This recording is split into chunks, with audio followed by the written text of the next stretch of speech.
แล้วเนาะโดยมาครบแล้วเหลือแต่สร้างมาดำเนินการพี่น้องเลยสิอวยหน้าไปมาจังซี่บ่อวยหน้ามาพี่เลยบ่บ่ฮู้คือกันเอ้าแบบว่าใจเจ้ามักนะเจ้าเฮ็ดห้องน้ำเจ้าเองเจ้าต้องฮู้แล้วว่าต้องเอาประตูไว้ข้างในทั้งใน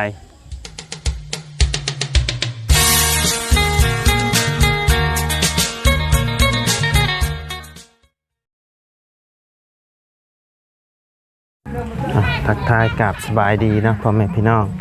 FC เบิร์ดสุขุสู่คนเพราะว่าชิวในและต่างประเทศกะยินดีต้อนรับเข้าสู่ช่องมาไล่พาลุยคือเก่าพี่น้องเลยพบเจอกันช่วงค่อยค่ำลงแรงเนาะพี่น้องเลยอยู่ที่บ้านเฮือนของน้องน้ำพี่น้องเลยหลังจากที่มาจากเฮือนน้องไซเพิ่นพี่น้องมาหาน้องน้ำเพิ่นเนาะแม่มาหาทางน้องน้ำเพิ่นน้ำพี่น้องเลยคำมืดแล้วล่ะพี่น้องเลยเดี๋ยวเข้าไปอัปเดตทางเฮือนน้องน้ำเพิ่นก่อนพี่น้องก็จักหน่อยนึงเนาะจังจะได้เข้าไปหาห้องหาฮอมองพักมองเศร้าเนาะพี่น้องเลยมา3 คนพี่น้องบ่เสียง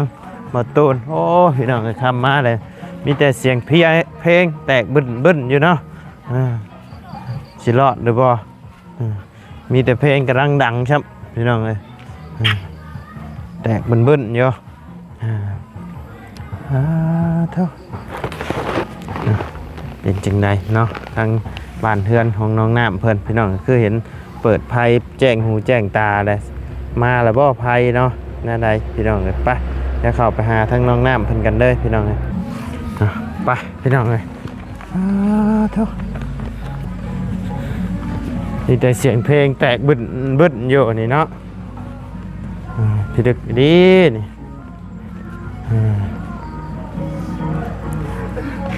คือหุงคักแท้นี่ไพ่เข่าเพิ่นเอาเข่าให้แล้วบ่ละบ่ไปต่อเพิ่น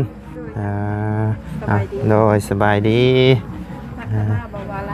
แม่นสิมาฮอดบางช่วงบ่ายๆนี่แหละไปหาทั้งน้องไซเพิ่นนะครับแบะเข้ามาหาทั้งเจ้าน้ำม่วนอยู่บ่ดินบนไฟม่วนอยู่ม่วนบ่ม่วนกระเป๋าจนเลยกระเป๋าจนแบนบ่มือแท้ๆบ่ได้เล่นซ้ำไปแห่บังไฟอีหยังแล้วก็ปวดหัวแข้งแดดแล้วเนี่ยเมื่อคืนบ่ได้ลงเลยไปลงไปเล่นซ้ำนอนปวดหัวแห้งเป็นไข่มาไวทุกคนมา3 คนคิดไหมเห็นกินข้าวกินน้ำแล้วยังอะไรกินเดือดข้าวเดือดน้ำนี่ยังอยู่ มีแต่มียังกินผักท้องน้ำเล่นกิน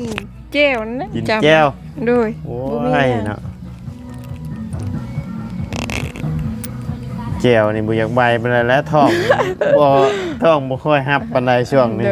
กินเผ็ดลงหน่อยนึงเจ็บท้องแล้วเดี๋ยวนี้แสบท้องโรคกระเพาะเพราะว่าเขากินข้าวโอ้ยตกเลยนะคือขนมมาฝากใจเด้อน้อยขนมมาฝากพี่น้อยกินข้าวบ่ค่อยตรงเวลาแหละเฮาไปกินเผ็ดๆแบบแสบท้องเพิ่นเฮ็ดยังเปิดเพลงแตกบึ้นๆอยู่เขาปลูกแคนโดยปลูกแคนเบิดช่องเฮือนเลยบ่เฮือนหลังเดียวคือเปิดเบิดช่องหลังเลยซะบ่ฮู้คือกันนี่เขาปลูกเปิดปลูกแคนเนาะโดยเป็นงานแต่งบ่แม่นปลูกแคนแบบให้อยู่ดีมีแฮงนี่ปลูกแคนปีใหม่เนาะโดยผูกแขนย้อนดังสงกรานต์บ่แม่นคือบ่ผูกตอนสงกรานต์ล่ะจังได้เด่นน้ำเด่นหยังเนาะจังม่วนบ่ฮู้คือกันเพิ่นฮักก็มีเงินเด้เพิ่นปลูกนะ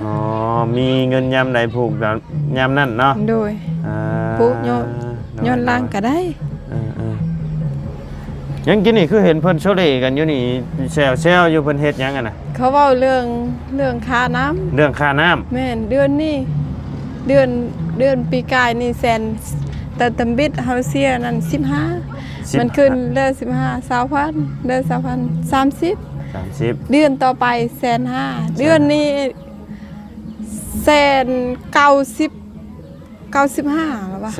195,000แม่ต่อเรือนนะเดือนนี้โดยเข้าส่งแสนคันตีคันไล่เป็นเงินไทยก็เกือบ300 400พุ่นเลยพี่น้อง400เนาะเพลงดิตกอยู่400ปลายพุ่นเลยโธ่ค่าน้ำแต่ละเรือนเนาะพี่น้องไงปกติเสียแต่10-20,000โดยตกมาเดือนนี้เหยียบ200,000เลยโดยเดือนอีก 300,000พุ่นและสิเฮ็ดได้แต่ยังสิใช้ต่อบ่หรือบ่ใช้บัดนี้ใส่ต่อแล้วใส่ต่อแล้วเนาะไผสิเพแบกนำอยู่ห่วยพุ่นเนาะหารับจ้างเขาก็มีแล้วซอยกันจ่ายบ่บัดนี้หรือว่าจ่ายผู้เดียวบ่แบ่งกันจ่ายเลยมันมีจักหลังคาที่ว่าใส่น้ำมองเฮือนค่อยก็เฮือนเสาเพชรโอ้มี2คนนึงโดยถือผู้ละแสนเลยได้นี่เนาะแม่โธ่พี่น้องเอ้ยหาเงินมื้อนึงไปรับจ้างได้ใส่นี้นำได้จ่ายค่าน้ำจักค่าน้ำจักค่าไฟแล้วจังหน่อยนี่เนาะจะต่อมาแต่พุ่นก็ได้จ่ายให้เพิ่นนำอีกได้นี่เนาะจ่ายแล้ว40หรือว่า40ประมาณนั้น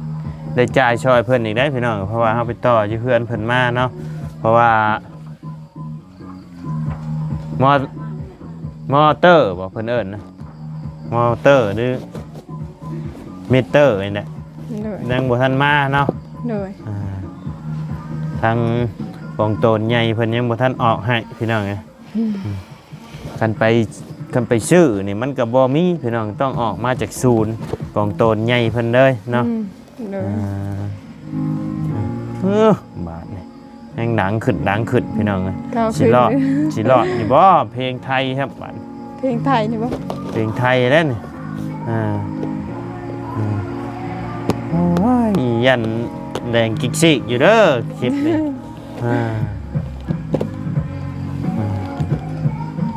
โอ้โธ่บาดได้พรเลยบ่ได้ไปเฮือนน้องละน้อยเพิ่นบ่บ่ได้ไปลิดมื้อนี้บ่ได้ไปเนาะโดยเมื่อแต่ปลูกมันไปหาผักกินแต่เก่า2เสี่ยวเพิ่นนี่ไปใส่กระไปน้ำกันได้พี่น้องนะผูกแขนได้บ่ผูกแขนแหกได้แหกเสี่ยวได้บ่ยังโดยบ่ได้ปลูกคิดว่าอยากผูกอยู่บ่บ่มีเงินโดยคิดมีเงินอยากปลูกอยู่แต่ว่าหมู่คู่เล่นกันมานํกันแต่น้อยพุ่นเนาะโดยโอ้เพลงนี่ยับมาพี่ก็ได้ไหมบ่ไหวเลยนี่ย่านพี่น้องเลยว่าไรกันย่านติดดิกซิต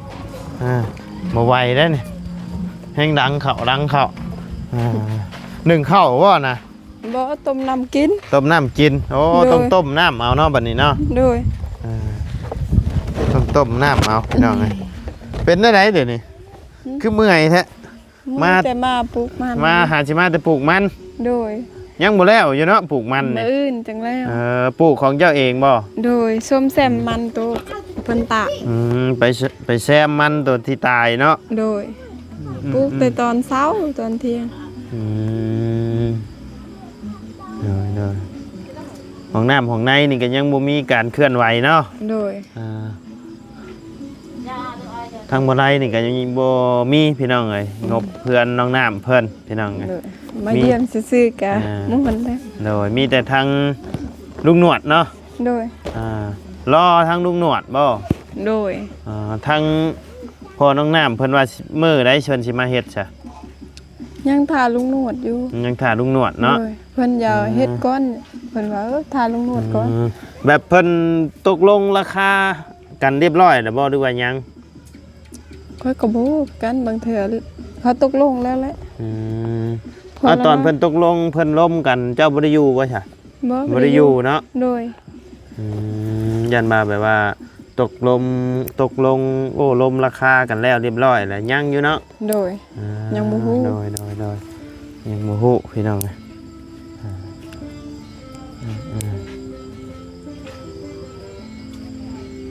เดี๋ยวไว้เฮ็ดแนวอยู่ในกินไผลูกทุนยามแดงนี่เนาะ เด้อ ได้ยังสกินแดงมา ว่าสิกินต้มมี ต้มมีอีกแล้ว โดย โอ้ย มี ระวัง เบา บวมเด้อกินแต่มี เบาเสียงให้มันกินนี่ ก็เชียงก็มีให้กินนี่บ่ โดย โดยเบิดแล้วบ่สนังหนังงัวมื้อน่ะ หมดแล้ว เบิดแล้ว โดยข้อยก็บ่ได้กินซ้ำ บ่ได้กินช้ำ โดย เบิดก่อน โดย บ่ได้กินปวดหัว 2-3 มื้อ ปวดหัวก็เลยบ่ได้กินช้ำ โดยบ่ได้กินฮอดข้าวได้เบิ่ง บ่ได้ไปซื้อยามากินบ่ กินแล้ว ปลูกมันหลายปวดหัวเนาะ โดย แข้งแดดโอ้พี่น้องเอ้ยแดดดีได้ยามนี่ โดย แดดแท้แดดว่าพออยากชื่อน้ำก้อนมาแล้วก็เทลงถังแล้วก็นอนแช่อยู่ฮะ มันหนาวกันเอา หนาวคือกันเนาะ โดย แช่ลายกับหนาวเว้ยแต่ว่าตอนฮ้อนๆนะโอ้ยพออยาก คือ ชื่อน้ำก้อนมานอนแช่เพื่ออะไรพี่น้องฮ้อนขนาดเลยอ่า บ่ฮอดชั่วโมงนึงเพิ่นก็หนาวเลย แข็งเลยเนาะ โดยมันแข็ง น้อยคำมืดละพี่น้องเลยบัดนี้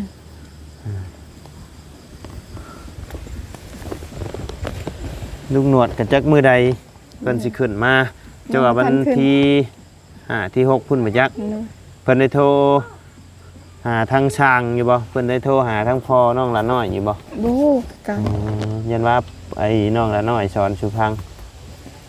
บ่ บ่ได้โทรเนาะหรือว่าเพิ่นบ่มีเบอร์บ่ด้วยจังได วันที่5ลุงนวดขึ้นมา เพิ่นบอกบ่เพิ่นบอก เบา ว่า ไล่เด้เบา บ่แม่นจักว่าวันที่4ที่5จักเพิ่นสิขึ้นมาหรือบ่เขาว่า เลย เนาะโอ้เปิดเองเนี่ยเนาะสระอันนี้แกสระเซลพี่น้องเอ้ยไผฉันยังนอนอยู่ในนี่นะ น้องค่อยผู้หนึง น้องเจ้าผู้หนึง โดยน้องก็ติดกับข่อย นอนอยู่นี่ โดย บ่ได้ขึ้นนอนอยู่เฮือนบ่ บ่เล็กเพิ่นว่าเล็กไหลเล็กน้อยเด้ เด็กใดเด็กน้อย โดย เด็กน้อยหลายเนาะ โดย ก็เลยนอนอยู่นี่พี่น้องเอ้ยอยู่ในกระต๊อบอยู่ในกระท่อมทำใจ โดย น้องน้ำเพิ่นนี่แหละพี่น้องเอ้ยสิเก็บไว้อยู่นี่ได้บ่หรือว่ายังสิมากอยู่ บ่สิมางและดินเขา เป็นดินเพิ่นเนาะ โดย จังไดก็ต้องมากพี่น้องเอ้ยเพราะว่าดินน้องน้ำนี่เพียงทอรักนี่แหละเนาะ โดย เพียงแต่ในรักนี่มานี่พี่น้องเอ้ยต้องมากอยู่แล้วสิคันว่าบ่อยากมากก็ย้ายไปพุ่นแจพุ่น โดย หามไปอีกกระท่อมทำใจเลยเก็บไปเป็นที่ระลึกแต่ก็จะเก็บไว้เพื่ออย่างเนาะ โดย มันผุพังบ่แหละพี่น้องเลย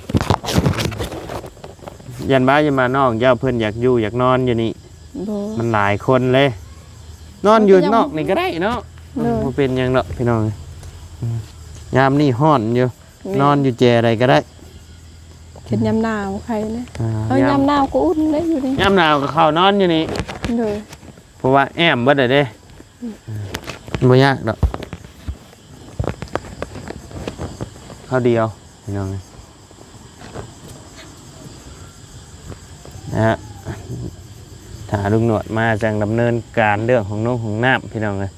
เป็นปูนเป็นไอ้แห่บล็อกชายนี่มาครบเบิดแล้วเนาะ โดยมาครบแล้ว เหลือแต่สร้างมาดำเนินการพี่น้องเลยสิอ้วยหน้าไปมาจังซี่บ่อ้วยหน้ามาพี่เลยบ่ บ่ฮู้คือกัน เอ้าแบบว่าใจเจ้ามักหั้นนะเจ้าเฮ็ดห้องน้ำเจ้าเองเจ้าต้องฮู้แล้วว่าต้อง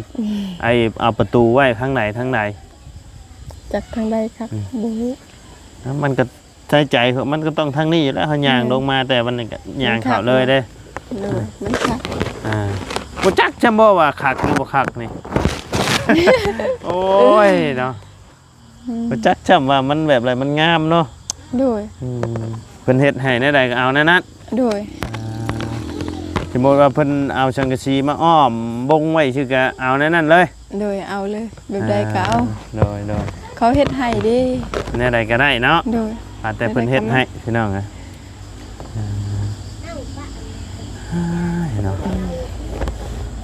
แนวใดก็ได้เพิ่นว่าน้องน้ำเพิ่นว่าเอาซะโอเคมีแต่ว่าข่อยก็สิกลับปะเด้อบัดนี้เด้อมันค่ำมันมืดนะ ก่อน ยาและมีแต่ต้มมาม่ากับจ้ำแจ่วฮะ บ่กินแล้ว เดี๋ยวสิไว้ให้เจ้ากินซะ โดย ให้เจ้าต้มสู่น้องสู่นงกิน โดย ว้าวไรบ่ยากดอกไปหากินข้างหน้าพุ่นแหละ เนี่ย ไว้ให้เจ้ากิน เพราะว่าเพื่อสิเข้าเมืองเขาหยังกับมันไกลได้พี่น้องเอ้ยไปก็ยากเนาะรถล้างกับบ่มีลำบากเนี่ย ใครแน่เนาะ คันมีรถเองกับใครแน่ ไป พี่น้องเอ้ยยังบ่มีนะเจ้าเนาะยังบ่มีรถมีล้างพี่น้องเอ้ย บ่ไรก็ยังบ่มีบ่ บ่ไรก็ยังบ่มีบ่ไรก็ ให้ได้ไวๆเด้อ โดยมีอยู่รถจักรนี่แต่ว่ารถใหญ่ รถใหญ่เด้ ยังบ่มีคือเพิ่น โดย อ่า เคยรถจักรก็บ่มี เจ้ารถจักรยังบ่มีเนาะ โดย อ่า ไปใส่กันย่างไปใส่กันย่าง มีรถจักรนี่ก็โอเคแล้วล่ะ โดย พี่น้อง โอ เอ้ย เค อ่า ไปค่ะไปให้ก็สบายแล้ว เนาะขี่รถไป ไป บ่เมื่อย ให้ อีกเนาะ ไปให้ฮอดชั่วโมงหนึงคุณจังฮอดให้ เนาะอันนี้ สอง ตอน ชั่วโมง ตอน กว่า ไปนี่ยังบ่เมื่อยแล้วเนาะตอนมานี่เมื่อยแล้วพี่น้องเอ้ยเฮ็ด เอามานี่ใครๆนี่เฮาไปนี่เมื่อย แม่นบอกคอยว่าตอนมาได้เพราะว่าเฮ็ดเวียก ว่า เมื่อยเลยเด้ โดยแบบมาให้เฮาเมื่อนี่แบบเฮาไปมันไล่เลยเด้ อ่า ไม่ โดย ชั่วโมงหนึงชั่วโมงปลายพุ่น โดย เห็นเฮาขึ้นไปพุ่น2ชั่วโมงปลายพุ่น ปีนขึ้นเนาะ โดย เบ็ดรถนี่ขึ้นฮอดพุ่นเลยบ่รถนี่ แม่นฮอดให้เด้อคันมีรถบ่มีรถย่างเนาะ โดยโดย คอยตอนนั้นไปฮูดเข้า อืม ตื่นแต่5โมงไป แบบรถมือหนึ่งมือเบ็ดมือสองมืออย่างราคา4-5 ล้านนี่ก็บ่มีบ่ มีแต่เฮาบ่มีเงินนี่ เบ็ดตามห้านเบียดเพิ่นชอบขายอหย่างนั้นนะชื่อพอได้ขี่ไป มี นี่ อยู่แต่เฮานี่บ่มี ราคา4-5 ล้านก็มีเนาะ โดย โดย ขึ้นไปให้นั่นมีรถฮอดให้เลย สบายเนาะ โดยหลายอย่างเด้อ ไปเมือง เอา ไปเมือง ค่อยย่าง ไปเมืองไปหน้าก็ต้องอาศัยหมู่เนาะ โดย โดย ไปน้ำมูเชิญลายไปกับ เอามีแต่ขายมันปีหน้าได้หลายเลยชื่อเอา โดยก็ได้เด้อ เออ ได้พอซื้อข้าวก็บุญแล้ว โดยเบิดแล้วบ่เข้าอ่ะ ยัง ยังอยู่เนาะ โดยขึ้น กะว่ากุ้มอยู่ว่าปีนี้ บ่กุ้มเนาะประมาณเมื่อประมาณเดือน7เดือน8ประมาณนั้นเมื่อแล้วข้าว เอาซะเนาะโอเคสามเบิ่งคือลมอู้มาแล้วพี่น้องเอ้ยคือฝนสิตกนี่บัดนี้เนาะ มันล่มซื่อ โอเคสกลับป้าเด้อน้องน้ำเด้อเอาสบายดีเด้อเนาะไปพี่น้องเอ้ยพบภาพพบพลก่อนบัดนี้ คือลมมาแล้วบัดนี้บ่ไหวแล้วกลับไปเด้อน้องน้ำเด้อโดยไปพี่น้องเอ้ยคำมืดปืดตาแล้วบัดนี้ทางบ่ไล่ก็สิได้ลำลาเลยเด้อพี่น้องเด้อพบเจอกันในคลิปหน้าเนาะสำหรับคลิปนี้ก็ขอตัวลาไปแล้วสบายดีเด้อพี่น้องเด้อ